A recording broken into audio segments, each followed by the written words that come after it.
Friday, April 6, 2018. It's time for Progressive Washington with Rhonda, Courtney, and Brian. Welcome to Progressive Washington. I'm Rhonda Walker.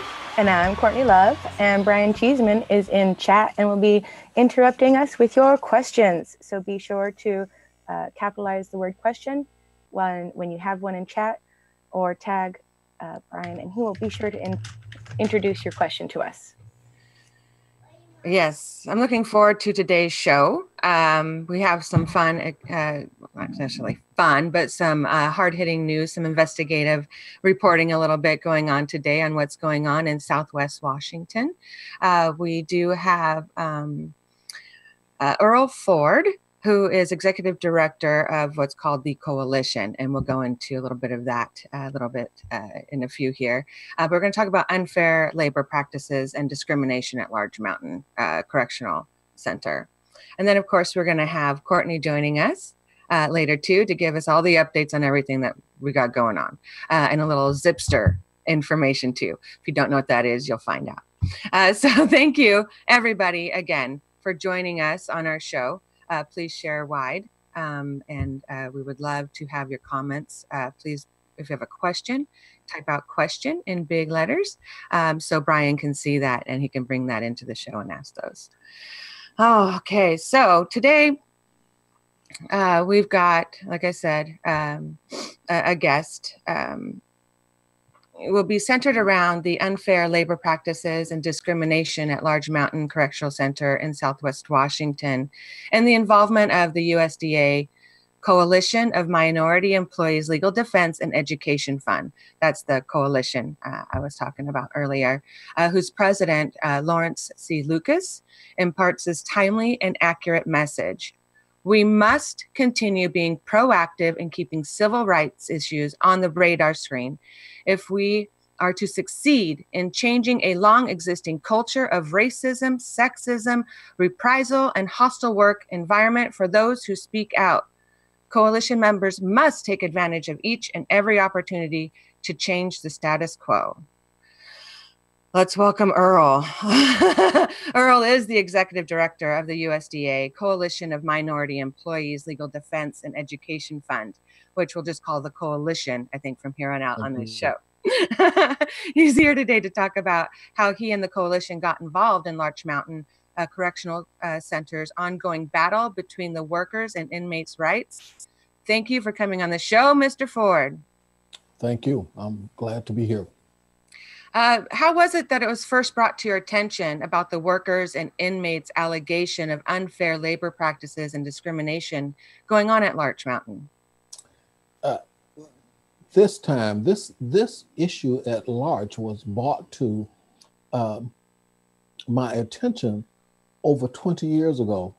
Sometime in the early 90s, there was an article in the Seattle Times.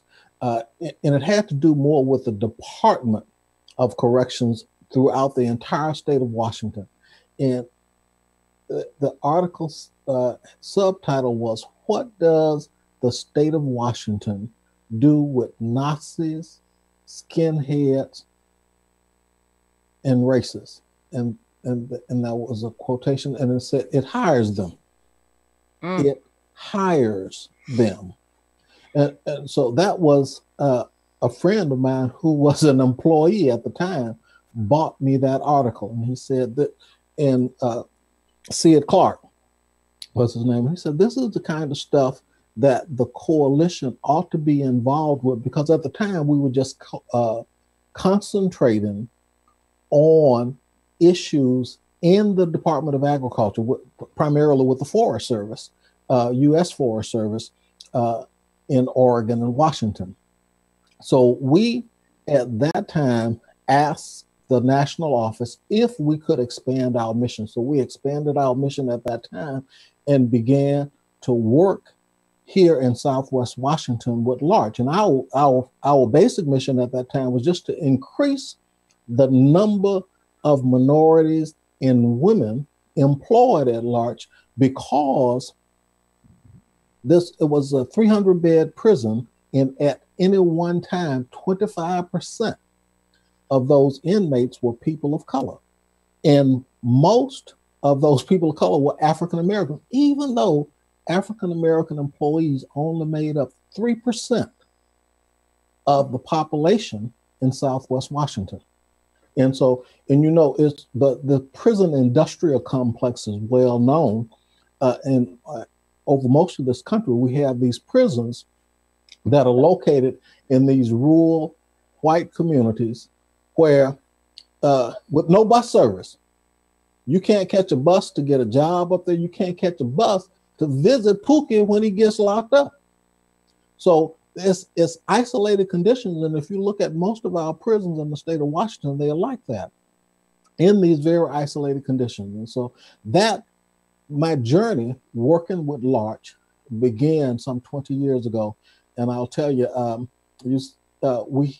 we have to smile because it goes up and down. The relationship goes up and down depending on the leadership that is at Larch. And now we seem to be in an impending battle because of the current leader at Larch.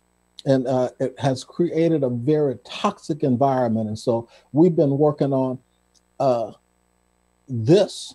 It seems like I've been working on this since my retirement some 2 years ago.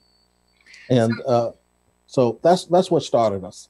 So the superintendent at Larch is Lisa Oliver Estes. That's correct. The coalition is pushing for the superintendent Estes removal. What I was reading up on, what are some of the findings that substantiate that? Well, since Miss Oliver Estes has came to the prison about 2 years ago, about the same time that I got here, she came as an acting, and the employees, particularly African American employees, we have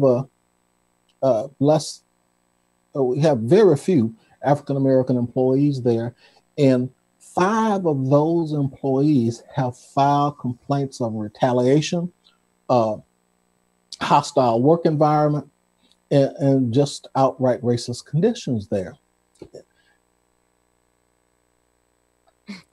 Thank you. And talking about those, so out of the list of the plaintiffs that you have been advocating for, actually back to Lisa before we move on to that, just because we were talking about the other day about how she got the position. She was supposed to I'd be happy to talk about that. Yeah, could you go into that and why you don't feel like she is the best representative of Larch Mountain?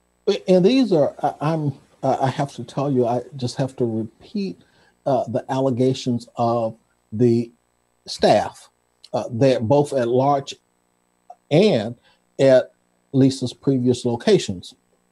When she came, she came here as on a detail as an acting superintendent. And she was purported at that time to be studying for a master's. However, in some correspondence that I have with now this is the secretary of DOC, purported her to be studying for a master's. So some of the employees began to track, they also identified the school where she was studying for a master's. These employees alleged that when they checked with the school, she was not in a master's program. She had not even completed the basic degree requirements. So she was in a basic degree program rather than a master's program. And they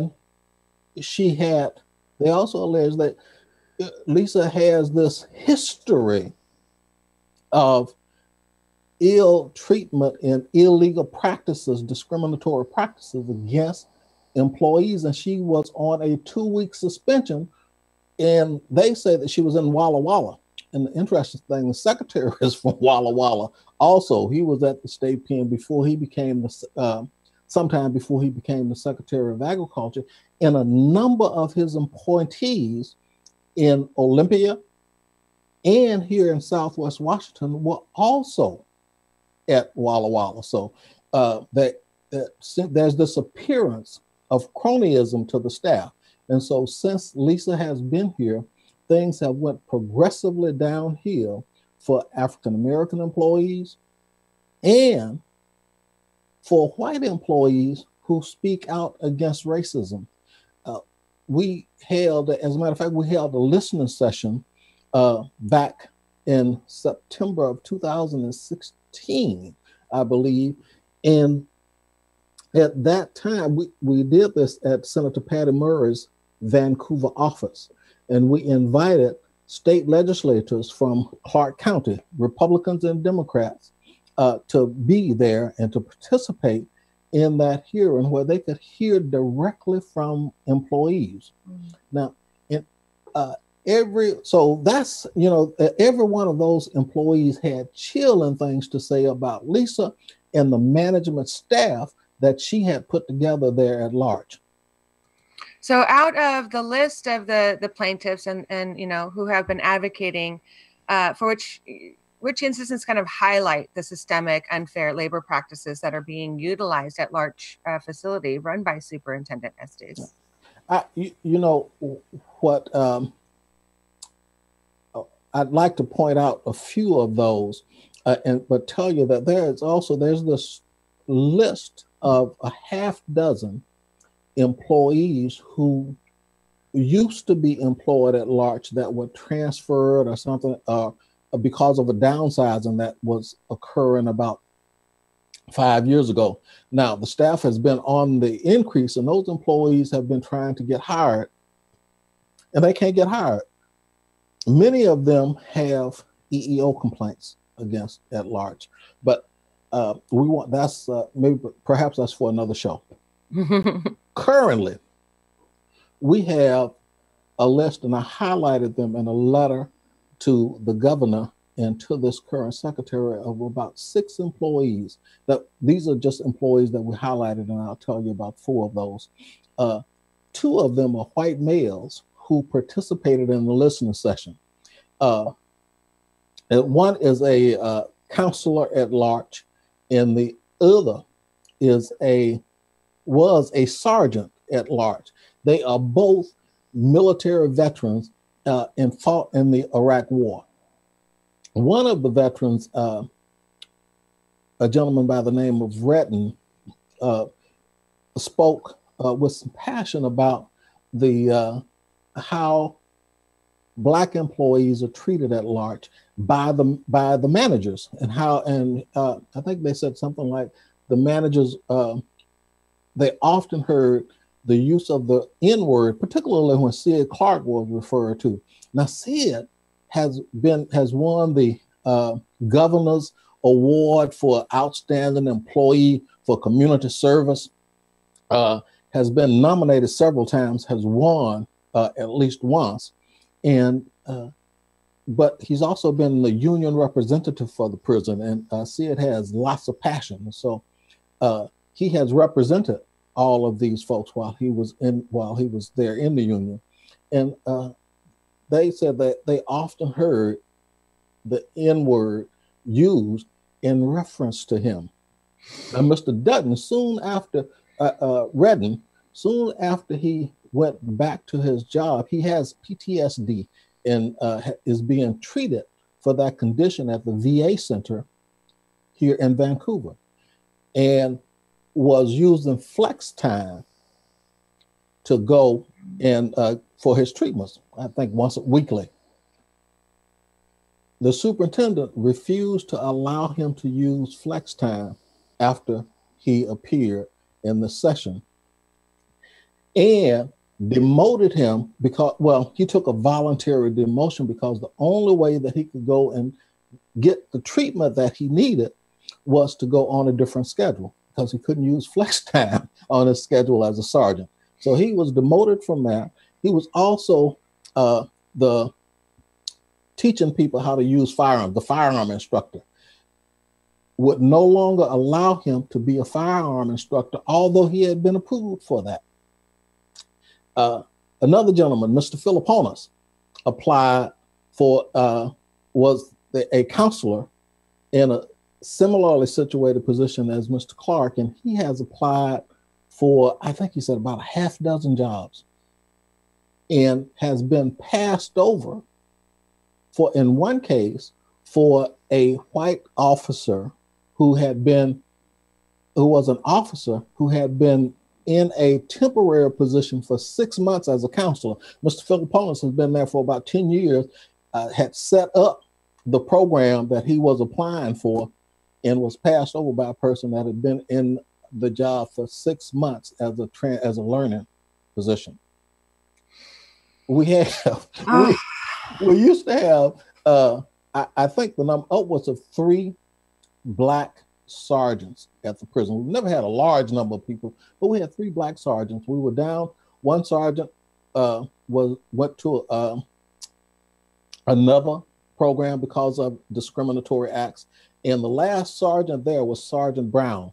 Out of a dozen sergeants at the prison, Sergeant Brown his name is James Brown. We call him JB Lakers because he likes the Lakers. But Sergeant Brown is also a veteran. It's amazing the number of these people that have served their country honorably, come back and try and work for the government, and then are being mistreated. And so Sergeant Brown was charged by Lisa. Lisa seems to have the systematic plan to eliminate Black employees at large. So Sergeant Brown was charged with misuse of his leave. The union came in and represented him. He had an audit, found out that his use of leave was one of the lowest in the prison. So that claim is thrown out. Mr. Brown goes home off his shift for his weekend. He gets called on his weekend and told that he's being investigated for an inappropriate conversation. But that is investigated, finds out that the conversation isn't between Mr. Brown, it's between 2 of his staff members. The female who made the allegation didn't make it to Mr. Brown. Mr. Brown says he didn't hear the conversation, and since he didn't hear the conversation, he couldn't do anything about it. So he said, within hours, Lisa calls him back with another allegation. That one didn't work, so she called him back with a third one, and the third one was the following day. She called him back and said that he was being investigated for drugs. It was called spice. It's something that inmates make for spice in his office drawer. But now this is found in a desk that all of the sergeants use. So there are 4 other sergeants that use that desk, including Mr. Brown. But Mr. Brown is alleged to have put something in the bottom of a desk drawer under socks and flashlights and other stuff that's in this drawer. 4 other people use the office. The office is an open office. At least 15 people are in and out of that office during the day. He is off during this time, but he's the only person that's being investigated. No, so that's the kind of stuff that goes on. We've had Sidney has had his tires had holes drilled in them, and they think they've been put in with a drill. Employees that have spoken out against wrongdoings at Larch by management have had their windows broken and vandalizing an employee parking lot. So we have these things going on. And Sid, since he was the catalyst of this stuff with the union, he has investigation after investigation going on against him. And I'm going to end with this one because this is one of the oddest things that I have seen that is perpetrated by this superintendent. Sidney, in this last complaint, he is alleged to have had this inappropriate conversation. And they taped the conversation with him, but he was doing an interview with someone from outside of the prison that had called another employee from another prison doing it's called a DOSA hearing, a chemical dependency hearing or some kind of hearing. But he didn't have any of the paperwork for the hearing. So the lady purported to end the phone conversation. She said, well, since we can't do anything, this conversation is over. Sidney hangs up his phone. You can hear it hang up. Another employee that was working with him trying to find the paperwork came in, and they started having a conversation about this meeting. The F-bomb was dropped on one part, and another guy had some profanity, but these two guys were in the privacy of their office, they thought, but they were being eavesdropped on by this lady that they were having the conversation, the telephone interview with. And she was, again, another employee. After about 45 seconds, she says, "I'm recording." Turns that conversation into Lisa. Sydney is investigated for inappropriate communications. I go up to the prison for this meeting and listen to the tape, and I said, well, why is Sydney the only person being investigated for inappropriate communication when you got Sydney and a white guy on in his office, what they believe to be the privacy of his office, and they're both cursing, but only the black guy gets investigated. Next week, they investigate the white guy. He gets a letter of warning saying, from the superintendent, saying that I know that you were unaware that you were being taped. So if he knows that he's unaware of being taped, how is it that Sydney is not unaware? They're both in the same office. But Sid never got that kind of pass. So the white guy got a pass, black guy doesn't get a pass. And it's amazing. 50 years after the assassination of Dr. King, 2 years after a black president in this country, we're still here. We're still fighting the same battles. And it won't be over until we begin to hold people accountable for their actions. We brought this to the attention of the governor. We brought it to the attention of the Washington State Legislature. We brought it to the attention of the secretary. And we keep getting the same runaround. But I told them, the last time I was at Larch, the superintendent treated me like I didn't belong there. It's a public facility. I was there at Larch, and I've been going to this facility for the last 20 years. I went for Sid's pre-disciplinary hearing. This lady yelled. I have never seen a public official who's been paid with taxpayers' dollars treating a taxpayer this way at the prison. She threatened to call the sheriff. As a matter of fact, she threw the door open and yelled down the hallway for somebody to call the sheriff because I shouldn't be there. And you were there being a representative. I was there being a representative of Sid. The union, the IBEW union representative was there, and they said, look, we have no problem. They were talking to her and saying, we have no problem with Mr. Ford being here. He has the right to be here. Sydney has the right to have a representative of his choice. This lady wouldn't do it. It was her house, her rules. Right. Okay. So what do we do from here? So what are the next steps? And then what can we do, to help out? Well, we're asking, we have written communications to the governor and to Mr. Postman, the Attorney General, and to Robert Sinclair, the Secretary, because we want to make sure that folks we don't want anybody to have deniability in this. EEO law says if you knew or should have known.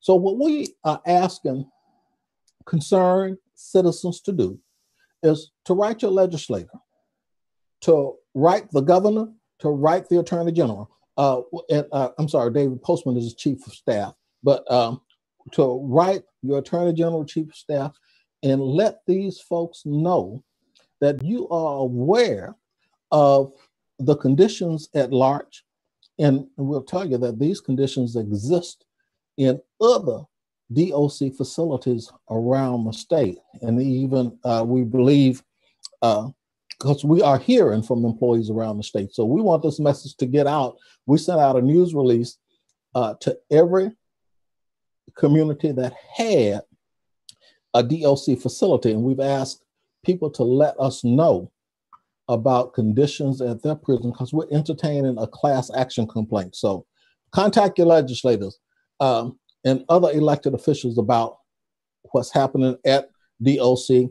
We are participating. We're going to have a series of protests on the DNR, Department of Natural Resources Road, L4000, leading into the gates to the prison. We aren't going on the prison grounds, but we will be demonstrating starting the 4th Saturday in April at 10 a.m.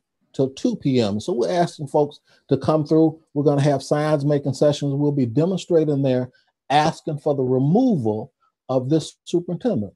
If there's no accountability, this type of racism, this type of illegal activity will run rampant and it will continue. So we've got to hold people accountable.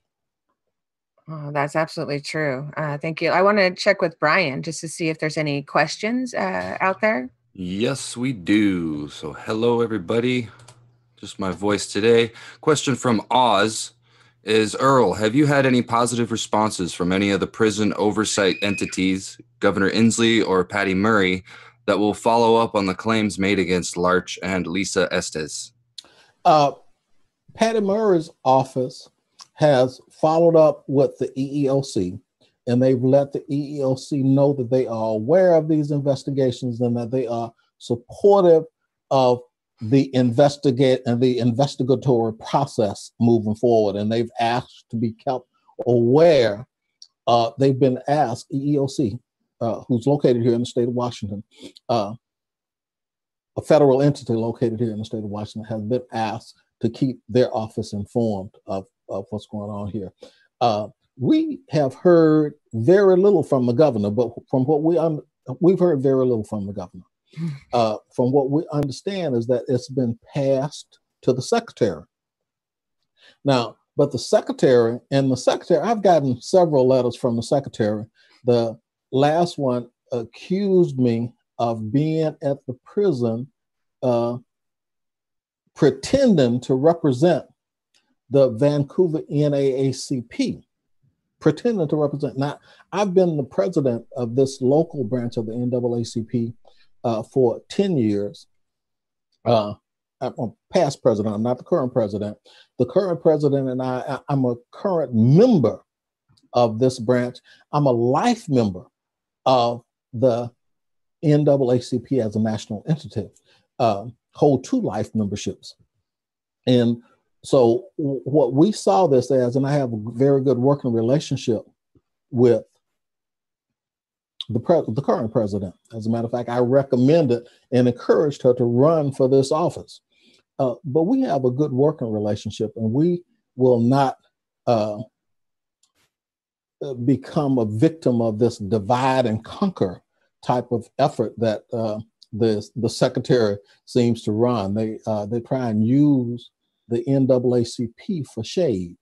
And as a matter of fact, since what NAACP visited there several times, and while they are visiting, Sergeant Brown has been investigated for this illegal contraband. Another officer who's an ordained minister who just works with kids and youth in this community, he's been fired from there for allegedly planting a weapon that he turned in when he searched an inmate's bed. And they say he planted the weapon, and then a year later, when the union was coming to his case, and the union thought he was going to be, was saying that he was going to be reinstated because the case was so bad. Lisa called the police to turn that thing into Clark County Sheriff's Department and had this man arrested a year after she first made this claim, and almost a year after he had already been terminated. Wow. Any others out there, Brian? No, thank you very much. That was a great answer, but I wanted to give a shout out to Schulte100. He put $15 in the super chat, so thank you very much. And he says, if we're evil or divine, we're the last in line. So thank you. Thank you, Salty. I agree. I got a question. First of all, it's Yes. a fantastic discussion. Thank you for being on, Earl. Who's in Thank you for charge having of who's in charge of putting somebody like Lisa in place? Who do we elect, or who do we have to go to get somebody to replace her? Well, the secretary, uh, the secretary makes those appointments. He's in charge of all of the secretary of the Department of Corrections. Generally, you do a nationwide search for a superintendent, and you hire from the list of the most qualified. Lisa didn't come from a list. She came from the list of the secretary's cronies. Very interesting. So we need to put No pressure on the competition. secretary to affect change there. Are they up for That's election? correct. Are they an elected The official? secretary he's appointed by the governor. Oh, we see where the power goes. So go to the root of the power. It's the governor. It's the governor. That's where we've I been see writing everybody in the letters. chat saying McMurray has to go. So. Or Patty Murray has to go. Your governor. Oh, no, our governor is... Patty is the senator. Oh, the Yeah. senator. Okay. The governor is Jay Inslee. Jay Inslee. Jay All right. Inslee is the governor, and the secretary for the Department of Corrections is Stephen Sinclair. Okay. So those are the people. So, we need to Mr. put pressure Sinclair, on. you know, the employees, some of the employees in the state and union representatives asked the governor not to appoint Sinclair to that position.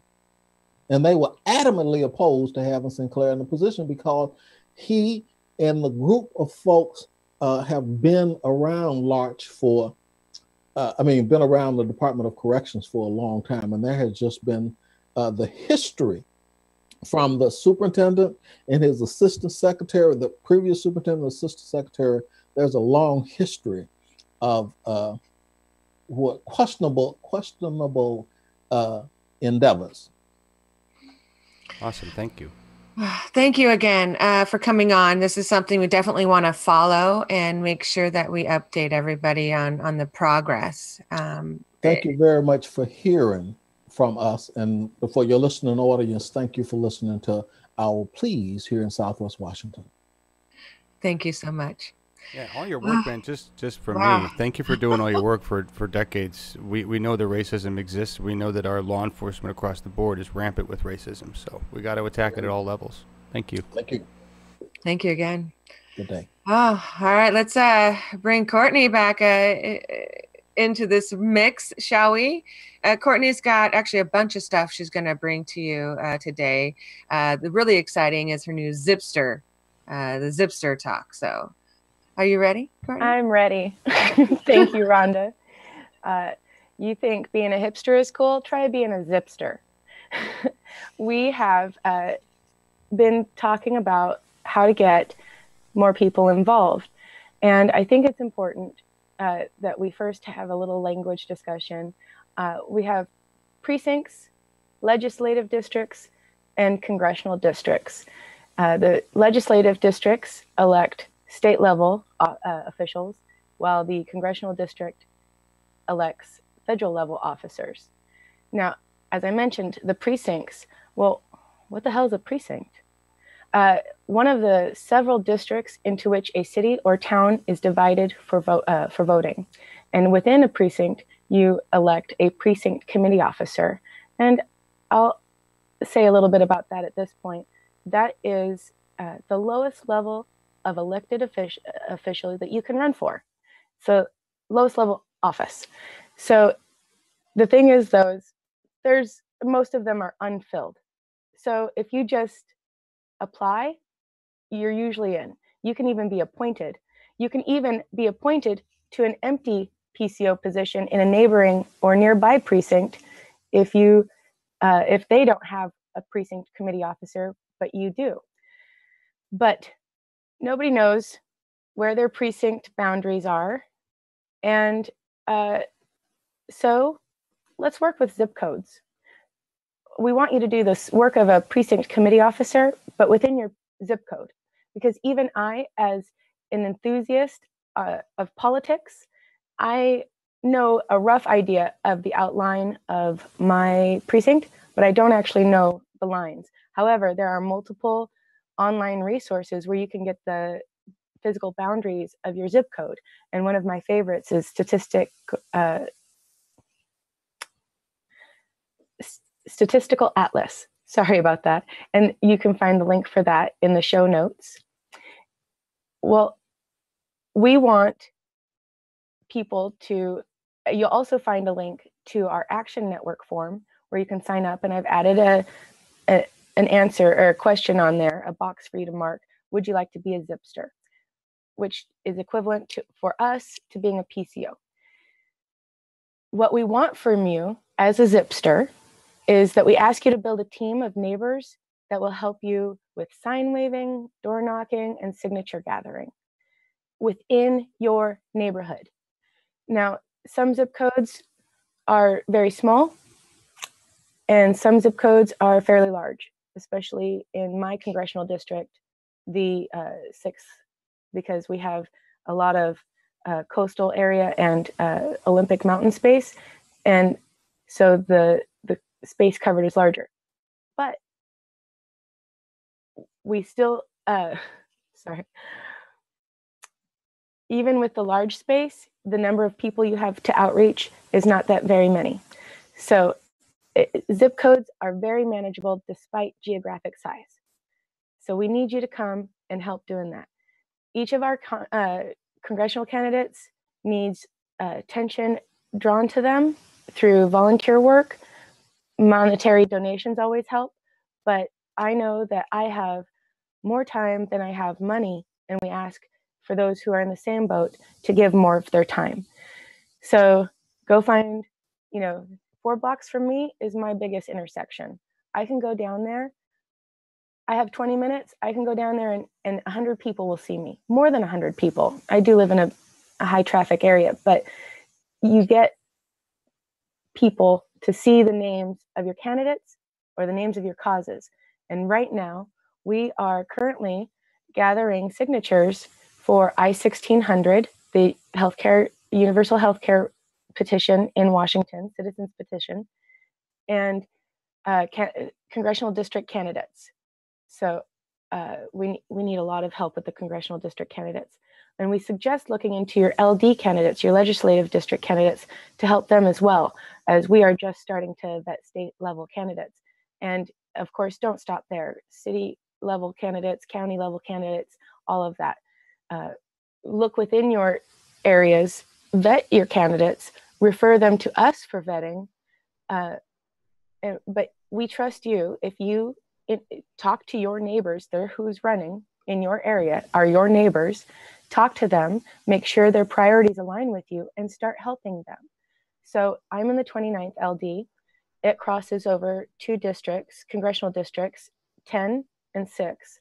So as I'm walking and knocking on doors, I'll be collecting signatures for my LD candidate, the 6th congressional district when I'm in that area of the 29th, and the 10th congressional district candidate when I'm in that portion of my legislative district.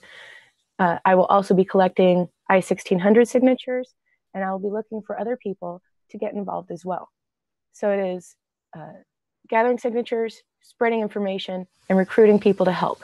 That is what we need from Zipsters, and it is way cooler than being a hipster, because all hipsters are fake nerds. Someone called me a hipster, and I said, no, I'm a real life grown-up nerd. I think Brian has a question for you. Yeah, so a couple of people in here, or Barb was wondering what the difference is between precincts and congressional districts. If you could explain that real quick. Okay. Precincts are the smallest section of your voting definition. You're defined by where you live. First, you're within your precinct, your smallest group of neighbors, and then it expands to LD, legislative district, and then it expands further to congressional district. So I don't know that, I think we have between 60 and 80 precincts within my legislative district. And then there are portions of, say, 5 or 6 legislative districts. No, I'm sorry. Well, that's just within my county. There are, I haven't counted, so I'm embarrassed to even guess how many legislative districts there are within the congressional district. So congressional districts, we elect to Congress. legislative districts, we elect to the state legislature. Precincts, we elect a precinct committee officer. And I strongly encourage people to go and become precinct committee officers. You don't have to pay dues in order to vote within the party activities in your legislative district. You get to, you have opportunities to become a state committee person. There are a number of other things. I am not a PCO at this time, but I am looking forward to being PCO soon, as my progressive PCO is stepping down. And otherwise, I probably would have already been a PCO at this time. And then but I went as a non-elected person, just as an LD participant, to a caucus a Saturday or two ago, and I volunteered to be on the Pierce County Platform Committee. So you don't even have to be a PCO to do some things, but PCO gives you a vote in the party. So if you want to change the Democratic Party, if you want to try to change it, this is how you do it. This is the quickest, easiest way to do it. Become a PCO in your precinct or in another precinct. You can be appointed or you can run for the office. If you run and you're unopposed, you automatically win and you're not on the ballot. If you run against somebody, then you are actually on the ballot within your precinct. And I have to say, there's a little bit of tingle in my chest to think that my name could be on a ballot, also because my name is funny. And I just think it would be funny to have people vote for Courtney Love. But as I said, I will probably just be, I probably won't be on the ballot, as I expect to go unopposed, as my current PCO is stepping down. And I wouldn't run against him. He's a great guy and progressive, so we're aligned. But so it is important to know all the levels that you can engage in. And I strongly encourage you to be a PCO so that you can influence the party, but also be a Zipster, because it's way more fun. And it might be more tangible, make a more tangible impact. Sometimes when I engage in party politics, it feels like I'm banging my head against the wall. And with Zipsters, we're helping push forward. We are the wave. So come be a Zipster. Find our Action Network link in our show notes, and we'll get you in contact with other people in your zip codes. We will help coordinate zip codes within LDs or CDs, the best ways to break those up. And we will help direct you towards action. We want doers. You want to be a doer? Let's do this. That's awesome. Any other questions, Brian, on that part? Currently, she says it sounds complicated, but when you actually get a macro picture of it, you explained it pretty good. Thank you, Courtney. I hope so. Thank you. So, Rhonda, any input from you?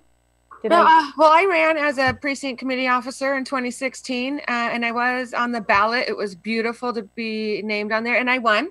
But then I did move up to Longview, so I'm no longer there. But it is a great thing to do, to help change where you came. I just want to jump. It was a nice presentation. I just want to clarify with people that she's talking about Democratic Party, Green Party, or Republican Party may do it differently. Precinct is generally listed as a police boundary, and legislative districts cross over congressional districts. They're just a weird subset.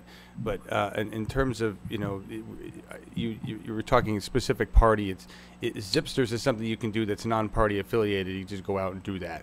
But and you guys are going to provide data, help them with that, help them get pamphlets and stuff like that is it through the Washington Berniecrats that the support is coming, or how is that? Sorry, it is. You do sign on with Washington Berniecrats, and we'll help organize as best as we can with the information we currently have. Okay. But we are hoping that as a Zipster, you are door knocking in your neighborhood and getting information to share with us, recruiting people within your own area. This is the ground game. This is the grassroots. And we will give what information we have. We are asking also that you gain information and bring people into the fold and into the wave. All right. Thank you so much. Thank you, John. Thank you, Courtney. You're So welcome. talking about things that we've been doing, do you want to do some updates on? Certainly. Yeah. So we did recently interview Colin Richardson. We have Carlson there. Oh, It is I remember Carlson. what it is. It is Carlson. I think his middle name is Richard. His Facebook page is Colin for Congress, and so I get a little mixed up on his last name. So Colin Carlson for CD2. We interviewed him on March 26th, I think. And so now we are voting as to whether or not he is a Berniecrat. We've also got another interview coming up that's not yet scheduled for another candidate in his race. And then once he's interviewed, we'll also vote upon his Berniecrat status. And then, should they both be considered Berniecrats, we will vote from between them as to who to endorse.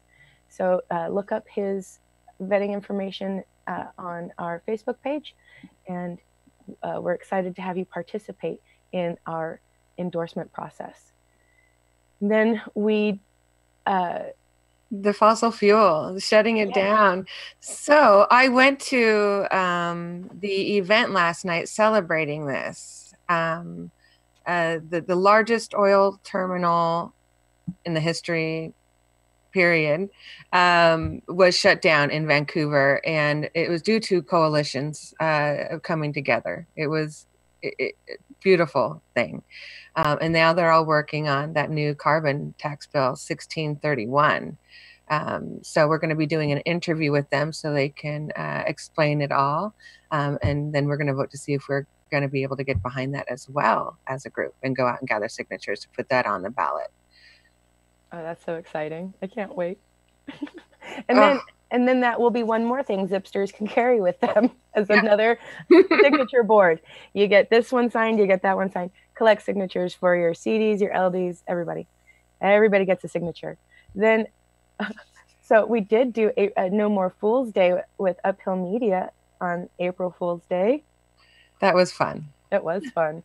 So be sure to check out all of our Washington candidates, and then be sure to share the Oregon and California candidates with voters you know in those areas. It was fantastic. Thank you so much, John, for hosting that. We're getting the fools out of Congress, and it's exciting. And we also want to... Amazing job by John for going through all of those candidates for that long. That was like awesome. I just got to say thank you, John, for doing that, putting that on. Pew, pew, pew, pew. Yes, it was clockwork. He was just on it. It was a beautiful thing to watch. It was fun. Thank you, guys. We'll do it again. If we can get enough support to do it, we'll do it again. Excellent. I hope someday we won't have to do it because all the fools will be gone. Absolutely. Woo! I like that. Yes. We're working towards our extinction. We also want to give a shout out to Dorothy Gasquet, who is running in Congressional District 3 for winning the first Our Revolution Washington Berniecrats Coalition Candidate of the Week fundraiser. Thank you to all who participated, and to help Dorothy, please visit the links below in our show notes for ways to get involved with Dorothy's campaign. And if you missed the WABAC fundraiser, you don't have to wait for it to happen again. You can give to her anytime, as to any of our candidates. So thank you so much. And then we have some upcoming events. We have Tambourine Borelli has a Monday morning, or late morning, town hall meet and greet at the Parkland Spanaway Public Library. And that is on Pacific Avenue, about 138th Street in Pacific. And that'll be from 10:30 to 12:30. And we will also be having another Sunday afternoon event that is proximal to that area in Lakewood, I believe, and a few weeks later. So if you can't make it during the day, we are hoping to schedule other events in nearby areas at different times. So this one just happens to be a morning one. Also, we're looking for people to give suggestions as to where our candidates can host events. Sometimes libraries can be limiting based on time availability, and other people have appointments there too. Tambourine is also taken the campaign to the people. So she has a number of events listed on her page. As I said, there's a Lakewood one on a Sunday coming up. And she's also going to have sign waving events prior to those meet and greets and town halls. In order to, we want Zipsters to come together in those neighborhoods to sign wave before the meet and greets, before the town halls, in order to put more more awareness of these events in their areas. So that's where the Zipsters tie in. We need people to help get the names of our candidates out. And then we've got Dorothy Gasquet in the 3rd District, Southwest Washington. She has an event tonight. It's a grand opening of their new space, and then a town hall tomorrow, and on Sunday, coffee and conversation with Dorothy. So check out her Facebook event list, or her it's probably on her website as well, and go Zipster for her. Then Robert will be scheduling some events here very shortly for him specifically, and well, he will be. I have a lot of ownership on to the work of our candidates, so I often throw myself in there. But we need Zipsters in that area. CD8 is vast, and it crosses the Cascadian Mountains, so we probably need a little extra help in that space. This geography is an inhibitor in the 8th. So then we have Sarah Smith in the 9th District, which is the Port and North Tacoma, and then north of there into Seattle. And she has a canvassing event in Seattle on Saturday from 11 to 3. And you'll be meeting on Rainier Avenue South. And so that's tomorrow. And help out Sarah Smith in the 9th. And then we wanted to let you know that one of our Our Revolution groups, Red Berets, Medicare for All, has a special ask.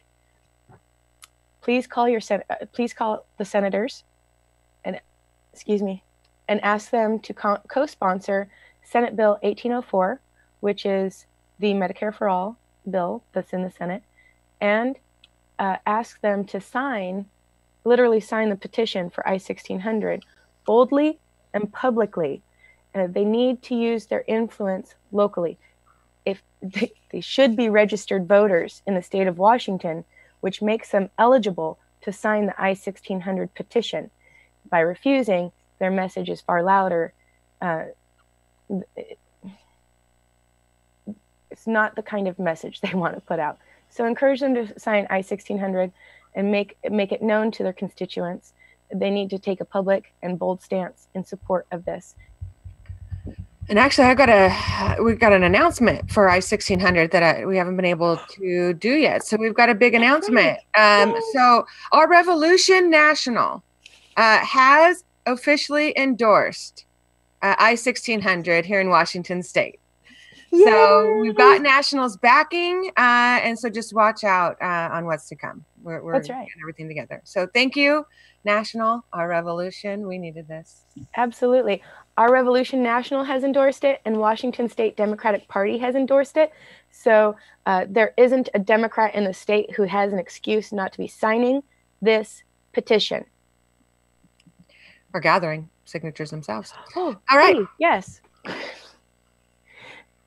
So, nearing the ending of the show here. So yes. Let's go ahead and look at wrapping up. Do you want to do our little spiel on some fundraising, and then we'll go to music? Thank you. Yes. Once again, we're at the point of the show where I remind you that Progressive Washington is produced and put on by Uphill Media. Uphill Media used to be Bernie 2016 TV and Political Revolution TV, both very awesome channels. We ask you to please support our network, and to do so, you go to uphillmedia.org. You click on the button that says Live Stream Productions. You click on Progressive Washington, and then you click on Support Our Show. And remember, it all goes to the one big bin, but John, our mighty producer, will see that it came via Progressive Washington, and that we just want the credit. So please do it that way. And then, so remember to donate. And our goal is $27 per show, which is 130 Washingtonians at $1 a month. So put in your dollar and get your neighbors to put in their dollar. Spread our word. Be a Zipster, and you can also consider dispersing the Progressive Washington awesomeness as part of being a Zipster. That's your new task. Just added that. So do remember. And real quick, oh, yeah. Thanks to Schultze and Oz for getting us over halfway to that for this show today. Thank you guys so much. Oh, thank you you. So much. Thank you. That is so true. Appreciated. Woo! I hope that goes to John. I hope you count that as us. So once again. Larry. Oh, okay, Larry. Yes, Larry. We're watching. So find us on Twitter, YouTube, Facebook, MeWe, Instagram, and Minds. I think we're also on Slack. So at least that's the one I'm looking at that I'm most on, other than Facebook. So thank you so much. And Brian, did you pick the music? Would you like to talk about it? Oh, yes. I chose this song because it actually kind of fits into what we were talking about. Thought contagion, right? We need to change our culture. We need to change the way we think. And we need to not let these fork-tongued politicians dictate what we're going to have happen in our society. So be aware of thought contagion. I love this song. Enjoy, people. Thanks for being here. Thank you. Thank you, everybody.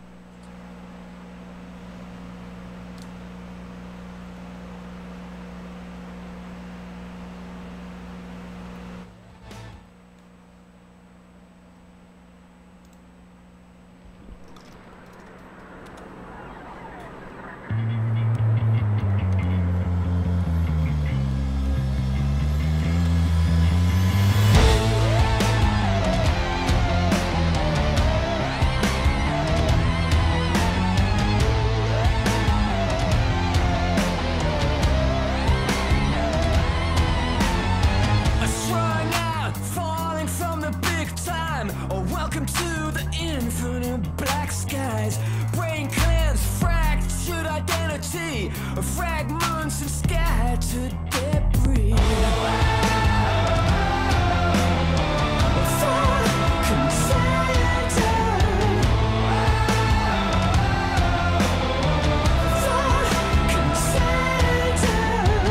Fall down, learn when to count it out. Prop me up before I black out. Or withdraw before you're out of time. A clean slate and buried war crimes. You've been bitten by a true believer. You've been bitten by someone who's hungrier than you. You've been bitten by a true believer. You've been bitten by someone's false beliefs.